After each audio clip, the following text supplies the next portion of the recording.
Conversation with Ian Dale at Drive. Call 0845 6060 973. Tweet at LBC. Text 84850. Ian Dale at Drive on LBC. Hello, very good evening. I'm Ian Dale at Drive, leading Britain's conversation here on LBC. Let me tell you what's coming up a bit later in the programme. At 6, we'll be talking about Labour's new policy on rent controls. Is it going to be a vote winner, or is it already unravelling? At 7, we have the LBC Parliament with Climate Change Secretary Ed Davey. Tom Newton-Dunn, the Sun's political editor, will be here, along with Susie Boniface, the Fleet Street Fox herself. They'll be taking your calls as well. But over the next 30 minutes or so, we will be in the company of the Health Secretary, Jeremy Hunt. He's here to take your calls. The number to call if you want to talk to him, 0845 6060 973. Jeremy, good afternoon. Good afternoon. Second time, welcome back. I'm here. Well, you are here. We've got lots and lots of people that want to talk to you. So without further ado, let's go to our first caller, Louise, who's in Worcestershire. Hello, Louise. Hello. Hi, what's your question for Jeremy? It's not so much a question. I suppose I just get very down when we get these headlines, derogatory headlines aimed at the nurses now. Because of what's happened in the Staffordshire hospitals, you get headlines like nurses too posh to wash, nurses have got to be taught to care. We do care. Most of us are out there caring. That's why we're in this job, certainly not for the financial gain. And from the district nurses, we go above and beyond to care for our patients in their own homes, preventing admissions into hospital. We're not just dressing wounds, it's holistic care, it's looking after their nutritional needs, their hygiene. We make beds, we run around the garden with the dogs because the patients can't get out. All these things. The main thing at the moment is, of course, is pressure care. We have to educate our patients, we get equipment in there, and goodness me, if a patient gets a pressure ulcer nowadays, we are really for the high jump. But basically as well, with so much paperwork now, so much more paperwork. Each day there's more to do. We really need more admin staff on the wards and in the district so we can get back to looking after our patients. Right, let's put those points to Jeremy. I mean, there's a lot of things that you raise there, Louise, and it's interesting because, Jeremy, one of the first speeches you made as Health Secretary did concern this subject. You talked about the lack of compassion among some nurses, and that did put some people's backs up, didn't it?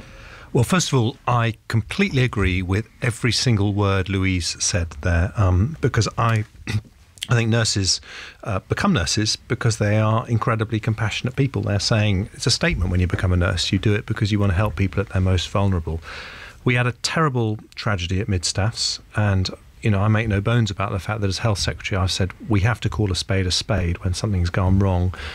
We've got 15 hospitals across the country in special measures, and we've got to sort out those problems and not sweep them under the carpet. But I'll tell you who I blame for Midstaffs. I blame the system which forced everyone to focus on targets and ministerial objectives in a way that meant they actually weren't able to put their attention onto the patients right in front of them. And that was the thing that was so wrong. And that's why we've set up a new inspection regime which grades hospitals not just on targets, but targets do matter. Of course it matters how long you wait for an operation, but also on safety, compassionate care, the clinical outcomes, those things matter too. When you go on your hospital visits, and I know you do shifts in hospitals from time to time, what have you learned about the nursing profession that maybe you didn't realise before you became Health Secretary? Well, I've learnt about the second thing Louise talked about. I mean, I was in George Eliot Hospital, which is one of the hospitals in special measures. It's been turned around actually very successfully in Nuneaton. One of the nurses in the A&E department there said to me, on the afternoon shift, I spend 2/3 of my time doing paperwork because we're trying to admit patients. And that is wrong. That is totally ridiculous. But the only answer is to recruit more administrators, which you would be then criticised for doing. It's not actually. I mean, the real answer there is to have proper technology so that when we input information about a patient, you don't then have to re-input it if they move to a different part of the hospital. And in that hospital, they had, I think, 16 different IT systems. And that applies to district nurses. We need more district nurses. We need better out-of-hospital care as well. But I think paperwork is something where, frankly, we've taken too long in the NHS to sort out, and that is a big frustration for nurses. Brief come back from you, Louise. Just basically, if we go out to a patient in the community and this is a new patient, it can take the best part of 2 hours to fill in every piece of paperwork, because if we don't fill it in, we're in big trouble. The classic is, if you didn't write it, it didn't happen. Not just that, but if you miss out one piece of paperwork, we're in big trouble, and it's scary. And we're losing sight of the patient here through all this paperwork. OK, Louise, thank you. I'm going to ask everybody to keep their questions relatively short, and also Jeremy to keep his answers relatively short, and then we can get as many in as possible. Another call from the West Midlands. Paul is in Solihull. Hello, Paul. Hello, Ian. How are you? Very well. What would you like to ask? Basically, why are we wasting billions of pounds of taxpayers' money on management and directors? Each NHS trust has a chairman, a chief executive, and in many cases a managing director, as well as a board of directors. One trust not far from where I live has got 4 medical directors.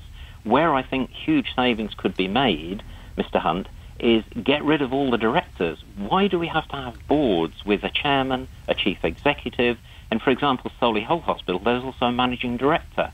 There's far too much money being wasted. Jeremy? Well, the broad point is right. I mean, I do think that hospitals need a boss and you need good leadership. But we have had very top-heavy management. So we made a start. We've got 8,000 fewer managers since the coalition came to power, and we've got nearly 8,000 more doctors. And we moved money onto the front line. But you're right. We have had tradition in the NHS of very top-heavy management. And that, thinking about what Louise is saying, that's another frustration. And what we've done is we put the budget in the hands of local doctors, and local doctors know they want to spend money where patients notice it, not on the bureaucracy in the back office. Paul, thank you very much for your call. We've got a text here, and not on health matters. This goes back to your time as Culture Secretary. It's from David in Kingston. You championed local TV when you were Culture Secretary. Does the lamentable failure of London Live, which has virtually 0 viewers, make you regret your policy? And should the £25 million of taxpayers' money, which is due to go to these local channels, be channelled elsewhere? Not at all.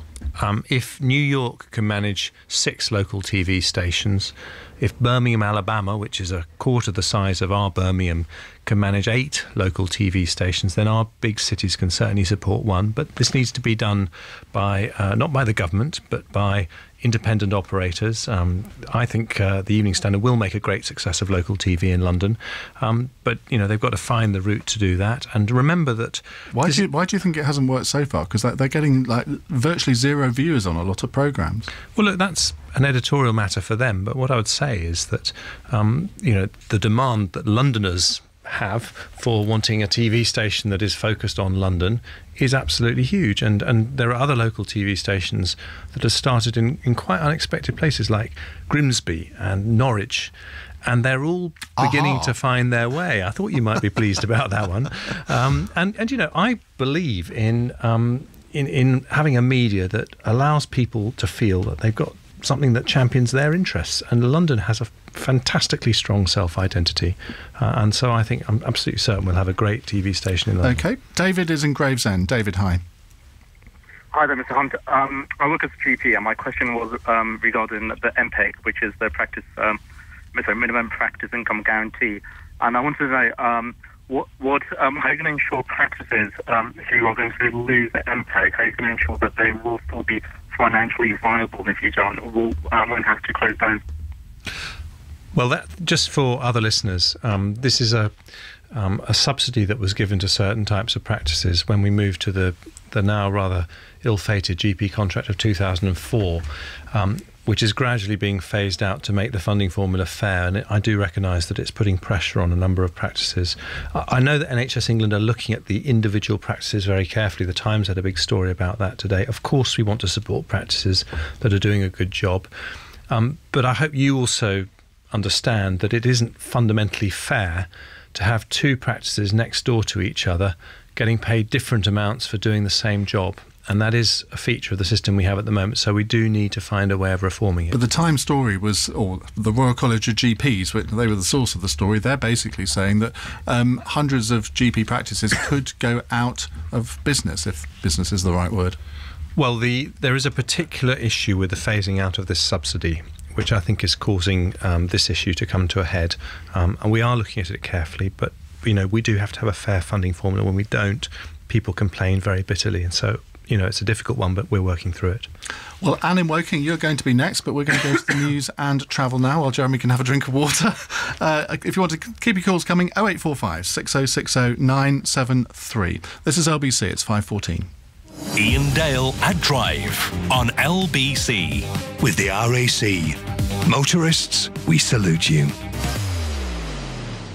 And so, ladies and gentlemen, the one thing we stand for at Oak Furnitureland is quality. And incredible prices. Yes, of course. So the two things we stand for... No deposit on our interest-free credit, free delivery, any table with any chair packages, free mirror, no flat... The bank holiday sale is now on, and with our 3 years interest-free credit, you could furnish an entire room for just £49 per month. So the 28 things we stand for? The Oak Furnitureland bank holiday sale is now on. Conditions apply. 0% APR representative. Is your company thinking of moving office? If so, this could be the perfect opportunity to revolutionise your business, transform your workplace, and inspire your staff. Speak to Maris Interiors, who've been designing and fitting out workplaces for over 3 decades. Book your free consultation, attend a free seminar, or get your free guidebook. Go to officerelocation.co.uk. Maris. Workplace design experts. Adam, has Steve finished that job yet? Let me ask. The Love Machine. The what? The Love Machine. You know, the Fleetmatics vehicle tracking system we use. The Love Machine? Well, I did try other nicknames. The fuel cost reducer, the increased efficiency generator, even the save money, make money appliance. But why the Love Machine? Because I love it. Love your fleet with Fleetmatics, taking vehicle tracking further. Visit fleetmatics.co.uk/demo or text fleet to 66777. 16 minutes past 5. Simon Conway has the news headlines. An inquest has heard heroin is likely to have played a role in Peaches Geldof's death. She was found dead at her home in Kent last month. Northern Ireland's Deputy First Minister says the decision to arrest Sinn Féin leader Gerry Adams in connection with an IRA murder in the 1970s is politically motivated. A man has been arrested after UKIP leader Nigel Farage was egged during a campaign visit in Nottingham. This is LBC. Your travel news is next. Britain, you're a free spirit. Nobody tells you what to do. Nobody. Unless they're a TomTom sat-nav with hands-free calling or a Garmin sat-nav with full European mapping. But nobody else. No one. Apart from me, now, telling you to roll by Halfords and pick one up for only £99. Halfords, keep on rolling. Offer ends Monday. Visit Halfords in-store or online to ogle sat-navs with low-cut prices. I'm Jane Louise Knight in the LBC Travel Centre, and very busy this afternoon. There's now been another accident on the Surrey stretch of the M25 going clockwise. One lane is closed between Reigate at 8 and Leatherhead at 9. There was also another accident anti-clockwise between Chertsey at 11 and Wisley at 10. That's now on the hard shoulder, but it's left lengthy queues. The A2 to South East London, that's very heavy northbound towards an accident at the Kidbrooke traffic lights where only one lane is open. Back are the queues through the Eltham Tunnel. The M5 in Devon has a lane closed southbound near Clumpton at 28 after an accident which is causing queues. The A329 Tame Road in Oxfordshire blocked in both directions with an accident between Shillingford and Newington. It's queuing on the A11 northbound in Cambridgeshire between 4 Wentways and 6 Mile Bottom approaching the roadworks, and the A7 at Scottish Borders closed in both directions with a serious accident between Galashiels and Bowland. Keeping you moving, your next travel updates in 15 minutes. This is LBC. Many have debated whether banks have been doing enough to support businesses through lending. I'm joined now by Gareth McDonnell of Formula One Print of Leeds. Hi there. You've just moved into new premises, but it wasn't all plain sailing. No, it certainly wasn't. The premises were burgled and they took all our equipment. How did you get the business back on its feet? Well, Barclays really helped. The quick decisions made by our business manager really gave us the confidence to do what we needed. They increased our overdraft and they gave us a company Barclays card, and that allowed us to go out and replace equipment straight away. If you're in business, visit barclays.co.uk/funding. Barclays, your business, your bank. All lending products are subject to status and application. Security may be required. Nick Ferrari at breakfast on LBC. Tens of thousands of offences could be going unrecorded by police. 14 rapes were among offences not recorded by officers. Steve Hall is a professor of criminology. For decades now, we've known that police figures are entirely unreliable. Yeah, but they won't have it, you know, Professor. I had a senior copper from Scotland Yard last week. He just will not have it. Sinn Féin leader Gerry Adams arrested by police investigating the IRA murder of a mother of 10 in 1972. Mrs McConville was one of the disappeared. What does that mean? These were a group of about maybe 20 people who were abducted, interrogated, killed by the IRA during the Trouble. For years, nobody knew about their whereabouts. The IRA hadn't admitted their killing. Nick Ferrari at breakfast. Every weekday morning from 7. Only on LBC. With Hampton by Hilton. Refreshingly different and surprisingly affordable hotels.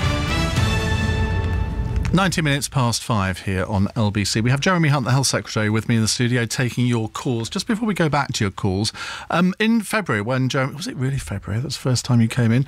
When Jeremy joined me in the studio, I asked him about claims made by a doctor that sick children were secretly given deadly overdoses by British medics in illegal mercy killings. It sparked a bit of a probe and made national headlines after Jeremy said on the show he'd investigate whether the law was broken. Just a reminder, this is what you said, Jeremy, when I asked you if you'd heard of instances of child euthanasia in Britain. I'm not actually, no, and I will look into that. But you are going to look into it. What does that mean? Because obviously if there have been instances, I think maybe some sort of action might need to be taken. Well, I'll look into the instances you say and to whether they, the law has been broken and whether it's, the law's been followed in an appropriate way, certainly. I couldn't comment anymore because I don't know these details. God, it sounds as if we're on medium wave there, doesn't it? What did you find out when you looked into this, Jeremy? Well, unfortunately, I'm not in a position because an investigation is now underway by my department. The police are not involved at this stage, and I'm afraid I'm not in a position to make any comments because obviously it's highly sensitive. But this is a really, really important issue, and I think we have learnt over the last 3 or 4 years that the issue of transparency over issues to do with the Liverpool care pathway, which is something that concerned a lot of people, is absolutely paramount. In particular, in any of these situations, it's absolutely vital that family, relatives are completely 100% in the picture. We've removed, there was a financial target attached to putting people onto the Liverpool care pathway, for example. That's gone. And we do need to make sure that there is an absolute culture of openness and transparency because these are very, very difficult situations. Right, let's move on to Judy in Colchester. Hello, Judy. Oh, good afternoon. I'd like to ask Mr. Hunt, we have a patient participation group where I live. We have an excellent surgery which has a huge number of patients already. When this new project comes in October, whereby people can choose which doctors they go to regardless of where they live, practices are, at the moment, they can either opt in or opt out, but our practice feels that possibly the pressure might be on them to opt in, and there are various towns and villages around here that don't hardly have any surgery at all, or not necessarily a good one. How is our surgery supposed to cope with another influx of people on their books? Well, it is a voluntary scheme, Judy. You don't have to opt into it, but we do want to push forward with it because there are lots of people who have very strong relationships with their GPs, and when they move, they want to keep that GP. And one of the main changes that I'm trying to champion in general practice is to restore the personal relationship between GPs and the people on their lists. The last government got rid of named GPs. We brought them back from this April for everyone aged 75 and over. I'd like to go further than that, but that's a start.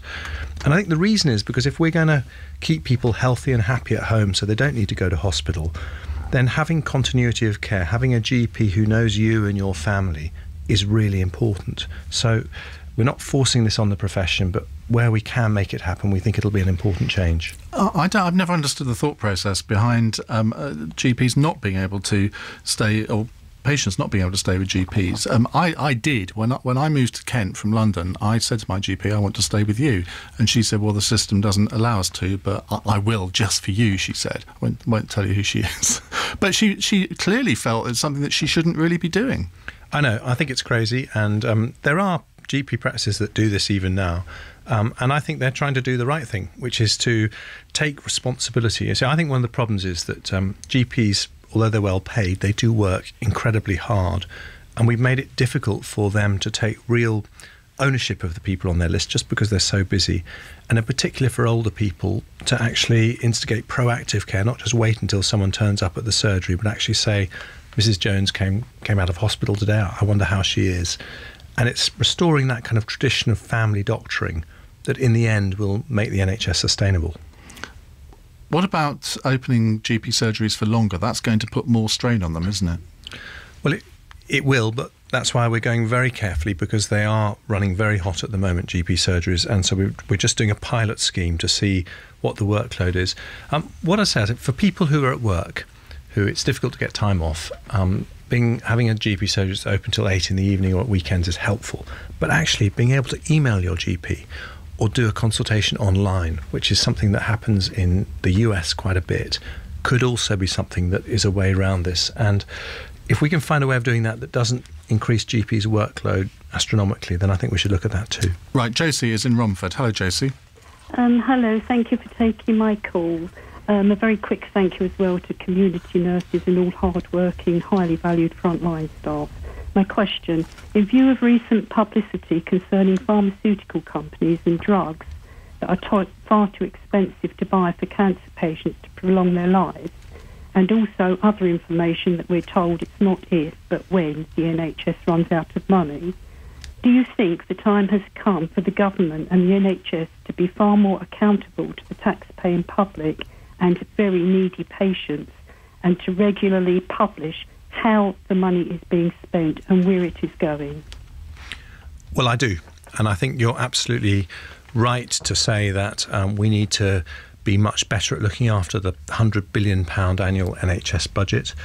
In particular, I'm very shocked at the way we still don't make the most of the economies of scale in procurement. So there are still hospitals and GP surgeries that pay far more than they need to for some basic supplies like surgical gloves and syringes. When you think the NHS is the 5th biggest employer in the world, this is a huge organisation. We should be getting the very, very cheapest prices out there. So there are lots of things, and I think we need to look at those savings before we start asking the apocalyptic questions about the future of the NHS, because I am convinced the NHS can continue for many generations to come to be the brilliant service that we know it is. But, let's look very, very carefully at the way we spend every pound. What about putting the price of drugs on the packets or bottles, so people could actually realise when they consume the drugs what it's actually costing the NHS? Well, I think it's not a bad idea. As it happens, this year we negotiated a new deal with the drugs companies, which is an absolute cap on the amount the NHS spends. So in fact, we can spend as much as we want on drugs, and the overall amount paid is capped. So we have managed to control that particular cost. But the general principle, when someone has a new knee or a new hip, that they should know actually how much that is costing the NHS, I think is a very good one. In the last hour, we were talking about, I don't know if you've seen this report from 2020 Health, they want to reward healthy people with tax rebates, which they think will help save the NHS, which increasingly we know is running out of money. What do you think of that idea? I think we're a way off needing to use those kinds of financial incentives. I think what most people would do, if they had the information, they would want to lead more healthy lifestyles. And I think also the thing we have to remember is there are some people who may go to hospital through no fault of their own. It's very easy to say that someone who's drunk shouldn't get treated in an A&E department, but there may be someone who's had a very troubled childhood, been in care homes all their life, had a very difficult upbringing. And we do need the NHS to be there for those people as well. So I think what we need to do is to be much better at looking after people out of hospital. And what we've become very good at in the NHS is bringing down the waiting times for people who need to go to hospital or who want to go to an A&E department. But we actually need to look at the services provided by GPs, by district nurses, by mental health services in the community. And that's where the real effort has to come. I should have reminded people many times before now, but you can watch us on lbc.co.uk. This is being streamed live, so you can just very simply go to the front page and the link is there. Josie, thank you for the question. Steve is in Sutton. Hello, Steve. Hello, Ian. Hello, Mr. Hunt. Hi, Steve. I've got I've got what I think is a great idea for you, Mr. Hunt, and you can take this away and take it as your own. I want no credit for it. I was sat recently in my local GP surgery. They've got large TVs up with a banner tape going across the bottom, much like you get on Sky News or something like that, and it tells you how many people missed their appointment in the previous month. And I think for my GP surgery, it was 76 people who failed to attend their appointment in total. That's not taking into account of how many people were late. In some cases, I asked the receptionists hours late. What I'd like you to consider, in a similar vein to what you've just been talking about, everyone accepts that if you park your car in the street and you pay and display for your ticket and you're, for whatever reason, 10 or 15 minutes late back, we accept that if we get a ticket for £60, we're going to have to pay it. And there's a mechanism in place to deal with people who fail to pay those fines. What I'd like you to bring in is a fine system for GPs and for hospitals for when people make their appointments and they are either unreasonably late or they fail to show up at all. And this is happening at hospitals as well. People are supposed to go in for an operation and just fail to tip up. Why aren't you fining them? It's not on. Everyone would accept it. I can't think of a single good reason why you shouldn't be on time. Possibly, and I think you should make people pay. An election-winning manifesto promise there for you, Jeremy. Well, look, I have no sympathy with people who don't turn up for an appointment, either at a GP surgery or at a hospital. And, and I think that they are letting down the NHS as well as themselves by using up that capacity. But I think before we do that, we do have to ask ourselves some searching questions about whether we actually do make it as easy as it should be to get an appointment in the first place. It's very difficult to book appointments online. People find that they can't get an appointment at the time that's convenient to them. A lot of GP surgeries say they can only see you in 3 weeks' time unless you call at 8 o'clock in the morning, and then you have to get through at 8 o'clock on the dot if you want an appointment the same day. And I actually think this whole area of making it easy for people to contact their GPs when they need to is something that we need to look into. Then maybe you could look at those kind of remedies, but at the moment I think the NHS just needs to do better at being more accessible. I'd have thought you'd have grabbed that idea. I think it's a fantastic idea. Who could possibly complain about it?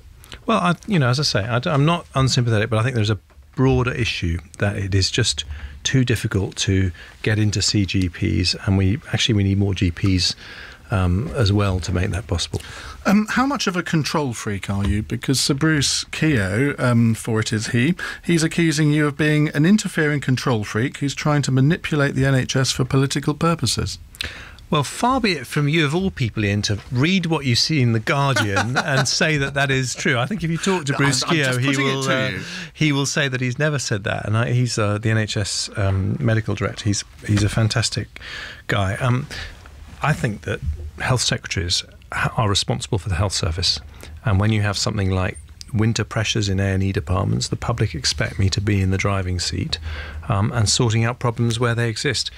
But what we don't want is a health service which is micromanaged from the centre.